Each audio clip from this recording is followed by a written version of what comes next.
एक मंत्री थे, उनके ट्रेजरी बेंच में उस समय बैठते थे, मैं उनका नाम नहीं लूंगा, बहुत बड़े मंत्री थे। उन्होंने आईटी एग्जेम्पशन के लिए, इनकम टैक्स एग्जेम्पशन के लिए, मैं कृषक हूं और मैं कृषि से भी अर्न करता हूं, 7 करोड़ रुपए का गोभी गमले में उगाया था। गमले में 7 करोड़ रुपए की गोभी उगी थी। सोचिए कैसे 7 करोड़ रुपए की गोभी उग सकती है गमले में, ये मुझे नहीं पता है। देश में एक त्राहिमाम की सिचुएशन बनी थी अर्थनीति में, और उस समय पहली बार हिंदुस्तान के ऊपर वो त्रासदी आई थी कि देश के सोना को 67 टन ऑफ गोल्ड, इसको गिरवी रखा पड़ा था। और शंकर अय्यर जी कहते हैं कि मैं मुंबई के एयरपोर्ट में देख रहा था, चुपके गाड़ियां आ रही थी आरबीआई की, और हिंदुस्तान के सोने को एयर इंडिया के एयर बस में लोड किया जा रहा था। नरेंद्र मोदी जी के नेतृत्व में 1 लाख केजी सोना, 1 लाख केजी सोना बाहर से 2024 मई को हिंदुस्तान वापस आता है। यूपीए ने भारत मां के सोने को गिरवी रखा, हमारी मां के सोने को गिरवी रखा, और दूसरे लल्ला ने, हमारे नरेंद्र मोदी ने अपने मां को अलंकृत किया। ये होता है फर्क। ये कांग्रेस पार्टी कहती है कि रोहित शर्मा अनफिट है। रोहित शर्मा अनफिट नहीं है, राहुल गांधी अनफिट है। माननीय सदस्य संबित पात्रा जी।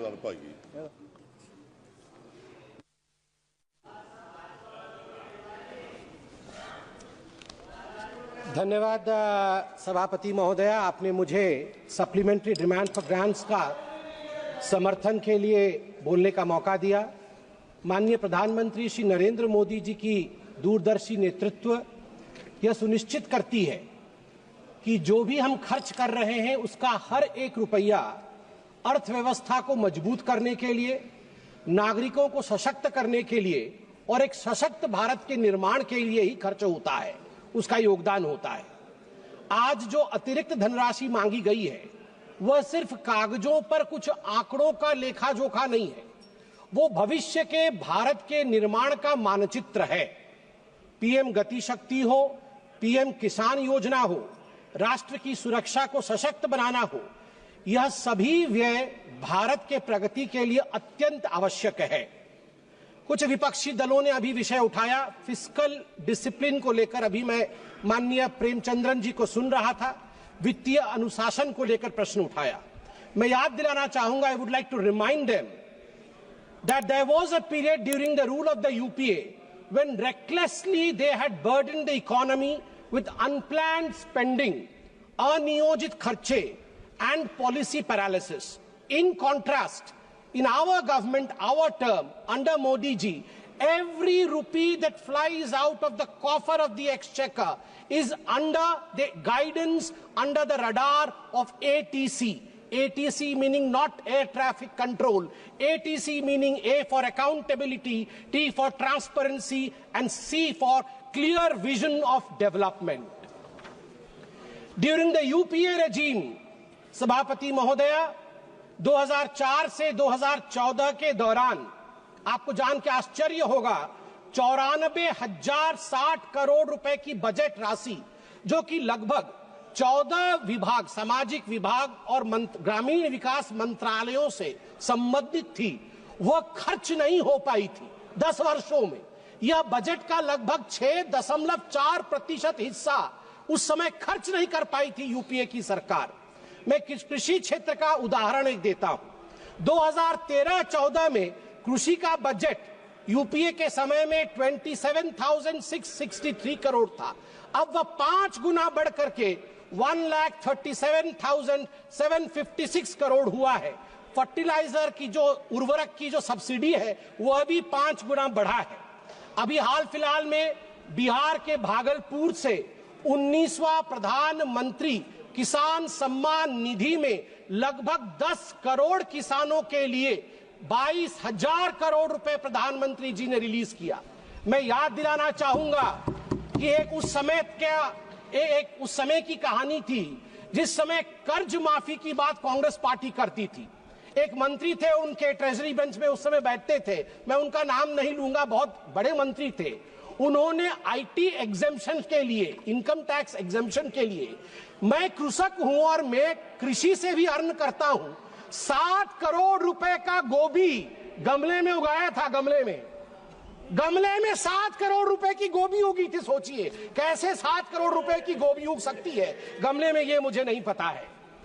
अब मैं 2 छोटे छोटे विषय हैं मगर बहुत मन के अंदर कहीं ना कहीं एक इम्प्रिंट छोड़ेगा, मैं उदाहरण देता हूं। गौरव गोगोई जी बैठे हुए हैं। गौरव गोगोई जी ने आज गोल्ड मोनेटाइजेशन के ऊपर बात की। मैं 2 हेडलाइंस लेके आया हूं। पहला हेडलाइन है इंडियन एक्सप्रेस का मुंबई से जो छपा था, जुलाई 8, 1991 का हेडलाइन है और ये लिखा है शंकर अय्यर ने। हर कोई इसे सुने और पढ़े भी। Secret sale of gold by the Reserve Bank of India, 21,000 kg of metal airlifted to coded destination।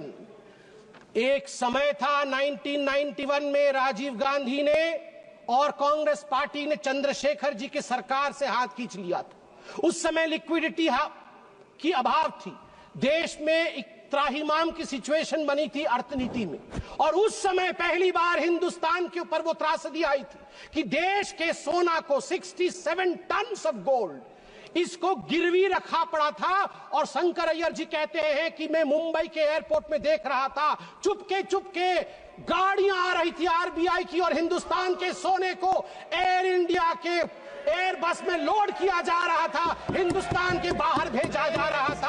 आप सोच के देखिए। और दूसरा हेडलाइन सभापति महोदया में पढ़ना चाहूंगा 31 मई 2024 का, RBI brings back home 100 tons of gold from United Kingdom. Narendra Modi ji के नेतृत्व में 1 लाख केजी सोना, 1 लाख केजी सोना बाहर से 2024 मई को हिंदुस्तान वापस आता है।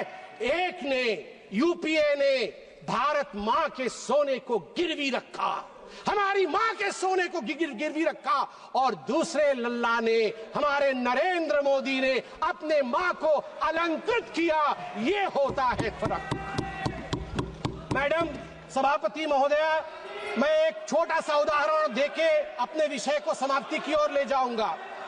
मैं एक और उदाहरण देता हूं।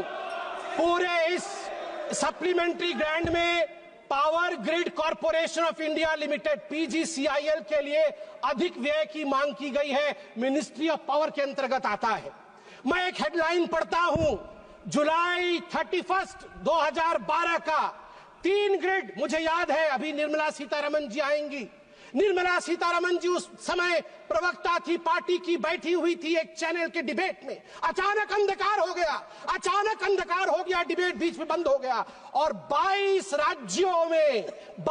राज्य में अंधकार हो गए थे, क्योंकि 30 और 31 जुलाई 2012 को नॉर्दर्न ग्रिड, ईस्टर्न ग्रिड और नॉर्थ ईस्ट ग्रिड, तीनों ग्रिड फेल हो गए।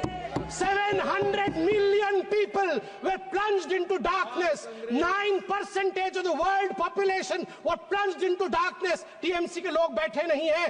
200 मजदूर एक माइन के अंदर बंद हो गए। न जाने कितने लोगों ने जो वेंटिलेटर पे थे उनकी जान उनको गंवानी पड़ी थी। और आज दूसरा हेडलाइन में पढ़ता हूं टाइम्स ऑफ इंडिया का, जून 3, 2024, India's come a long way since 2012. Outage, world's largest, even 250 gigawatt isn't a problem for India now. मई 30, 2024 को अचानक भारत की जो पावर की रिक्वायरमेंट थी वो सारी रिकॉर्ड तोड़ देती है। 250 गीगावाट हो जाता है भारत की पावर की आवश्यकता, मगर हमारा ग्रिड टूटता नहीं है, फेल नहीं होता है। World's largest unified power grid, ये हमारे नरेंद्र मोदी जी ने देश को बना करके दिया है, इसलिए मैं इसका समर्थन करता हूं। अंत में, आज मणिपुर के विषय में बहुत कुछ बोला गया है। मैं बहुत दुख के साथ कहना पड़ता है मुझे कि यहां कहीं ना कहीं जहां एक एकता दिखना चाहिए, उस एकता की कमी है। मैं कुछ आंकड़े रखना चाहूंगा और ऑपोजिशन के हमारे सदस्य, उनका अधिकार है कि वो इन आंकड़ों को मांगे और जाने भी, क्योंकि ये देश हम सबका है। इंटरनली डिस्प्लेस्ड पीपल, IDP जिसको कहा जाता है, उनके लिए यहां प्रश्न उठना भी चाहिए। उनके लिए क्या किया गया? In response, the government has implemented a series of measures aimed at providing immediate relief, long-term rehabilitation, and economic stability for the internally displaced persons, IDPs. These initiatives are housing assistance first, prefabricated housing for 3,000 families to provide immediate shelter, 2,660 houses completed, 2,520 houses occupied, 340 houses will be completed by the end of the month. Financial aid of 1,000 rupees has been provided on 5 separate occasions, amounting to a total of 30 crore. An additional 27 crore has been released to support the housing reconstruction efforts in Manipur for those who are internally displaced. Relief camp operations have been sustained with an allocation of rupees 280 crore, ensuring essential services such as food and health care for affected families. A compensatory package of rupees 32 crore has been provided to farmers for those who suffered agricultural losses due to the conflict. माननीय सभापति महोदय, educational support के बारे में भी माननीय सदस्यों ने बात की। A total of 11,763 displaced students have been enrolled in various educational institutions. The government, schools and colleges have provided free admission.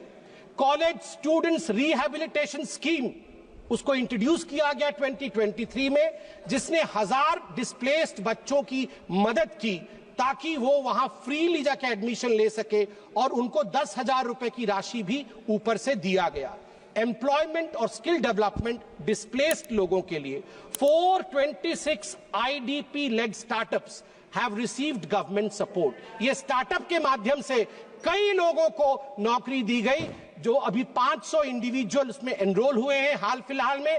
Cabin crew training in Delhi, जिसमें मैं धन्यवाद दूंगा air India, Indigo airlines, ministry of tourism को धन्यवाद दूंगा। उनके माध्यम से 500 बच्चे मणिपुर के जो डिस्प्लेस हुए थे उनको यहां प्लेस किया गया है। Free medical treatment has been provided to the IDPs at जेनिम्स। और ठीक उसी प्रकार हमारी जो गर्भवती माताएं हैं इन रिलीफ कैंपों में, उनके लिए भी हर संवेदना के साथ पूरी तरह की प्रोविजन की गई है। अंत में महोदय, मैं बस अपने भाषण के अंत में यही कहना चाहूंगा कि हमारे राहुल जी ने थोड़े दिन पहले, कल ही उन्होंने कहा कि वोटर लिस्ट में गड़बड़ी है। अभी अरविंद सावंत जी भी बोल रहे थे कि वोटर लिस्ट में गड़बड़ी। वोटर लिस्ट में गड़बड़ी नहीं है, आपके डेवलपमेंट लिस्ट में गड़बड़ी थी।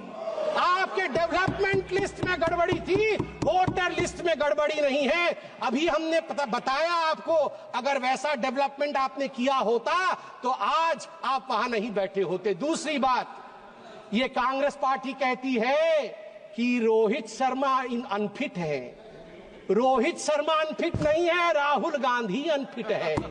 और मैं बता दूं, नरेंद्र मोदी जी के कप्तानी में ही आप देखिएगा भारत विश्व का चैंपियनशिप ट्रॉफी जीतेगी। भारत माता की जय, जय जगन्नाथ।